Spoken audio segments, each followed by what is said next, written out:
Good morning সবাইকে। সবাই খুব ভালো আছো? আমিও ভালো আছি। আজকে না ছাদের উপর থেকে ব্লগটা শুরু করলাম, আর আশা করি আজকে ব্লগটা তোমাদের ভালো লাগতে পারে। আমি তো খুব সকালে ঘুম থেকে উঠে গেছি, আর সব কাজই হয়ে গেছে, আর স্নান করে পুজোটাও করে নিয়েছি। আর আজকে পুজো করার সময় ভিডিও করিনি, কারণ আজকে অনেক পুজোর বাসন মাজতে হবে। সেই জন্য না তাড়াতাড়ি করে পুজো করে ছাদের উপর চলে এলাম পুজোর বাসন মাজতে।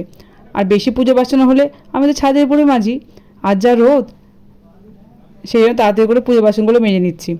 আর প্রচণ্ড গরম পড়েছে, গরম আর ভালো লাগছে না, কিন্তু কী আর করা যাবে বলো, গরম লাগলেও কাজ তো করতেই হবে। সেই জন্য না তাড়াতাড়ি করে পুজো বাসনগুলো মেজে নিচ্ছি। পুজো বাসন তারও মাজা হয়ে গেল, আর চলে এলাম রান্নাঘরে। আর না তাড়াতাড়ি করে রান্নাগুলো শুরু করে দিয়েছি। আর যা গরম পড়েছে, আর অতগুলো পূজার বাসন মাজলাম, আর পূজার বাসন মাজতে অনেক সময় লেগে গেছে। আর সেই জন্য তাড়াতাড়ি করে রান্না শুরু করে দিলাম। আর সোনামায়ের খিচুড়িটা তো আগেই করে নিয়েছি, আর সকালে চাও খেয়ে নিয়েছি। আর এখন তাড়াতাড়ি করে ডিমের অমলেট করে ঝোলটা করে নিচ্ছি। আর ডিমের অমলেট করে ঝোলটা আমার করা হয়ে গেল। আর একটু টক বড়ার ঝোল করব। এই গরমে না কিচ্ছু ভাল লাগছে না, একটু চামের চাটনি, আম ডাল, টক এগুলো খেতেই বেশি ভালো লাগছে।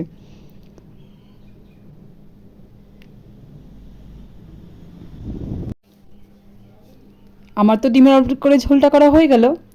আর তোমাদেরকে তো বললাম যে টক বড়ার ঝোল করব, সেই জন্য না আমি বড়াগুলো ভেজে নিচ্ছি। বড়াটা ভেজে নিয়ে তারপর টক বড়া ঝোল করব।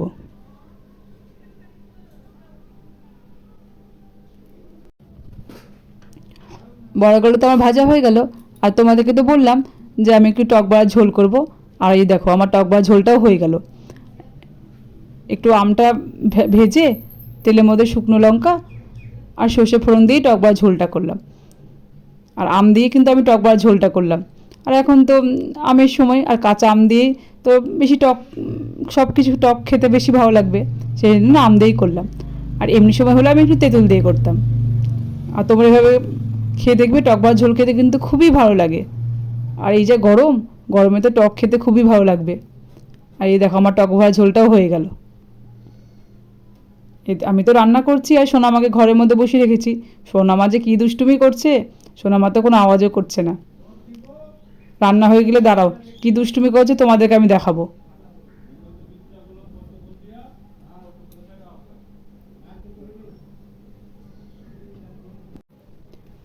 আমার তো টক বড়া ঝোল করা হয়ে গেল। আর এখন একটু না বড়া ভেজে দিলাম। ডাল তো বাটাই ছিল, তো একটু পেঁয়াজ দিয়ে একটু গরম গরম বড়া ভেজে দিলাম। আর গরম ভাতের সঙ্গে কিন্তু বড়া ভাজা খেতে খুবই ভালো লাগে। আর বড়া ভাজা করলেই আমার রান্নাটা হয়ে যাবে।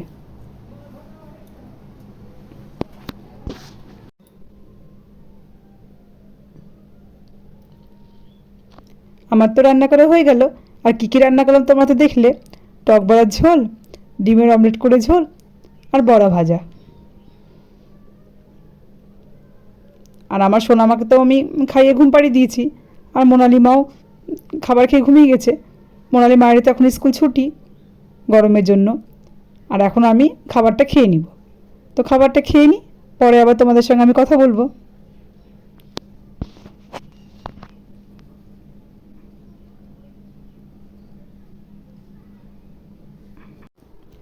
আবার বিকেলে চলে এলাম তোমাদের সঙ্গে কথা বলতে।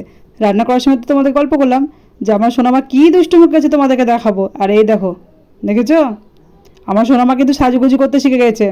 সব সাজুগুজু জিনিস নিয়ে নিজেই সাজুগুজু করে। কোথায় লিপস্টিক দিতে হয় তাও জানে, কোথায় আইশ্যাডো দিতে হয় তাও জানে।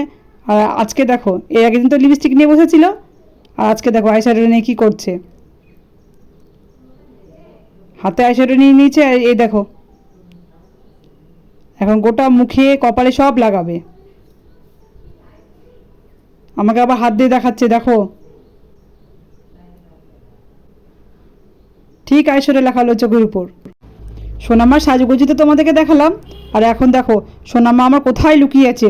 শুধুমাত্র খাওয়ার ভয়ে সোনামা দরজার পিছনে ওয়ার্ডরোবের ভিতর লুকিয়ে থাকে। ও এখন জানে যে মা আমাকে খাবার খাবে, সেই জন্য দেখো কোথায় লুকিয়ে আছে, আর দেখছে আমি দেখছি কি না। দেখেছো? তো বন্ধুরা, আজকের ভিডিওটা এই পর্যন্ত। যদি আমার ভিডিওটা তোমাদের ভালো লেগে থাকে তা একটা লাইক কমেন্ট করে জানিও, আর আমার চ্যানেলকে সাবস্ক্রাইব করে দিয়ে আমার পাশে থেকো।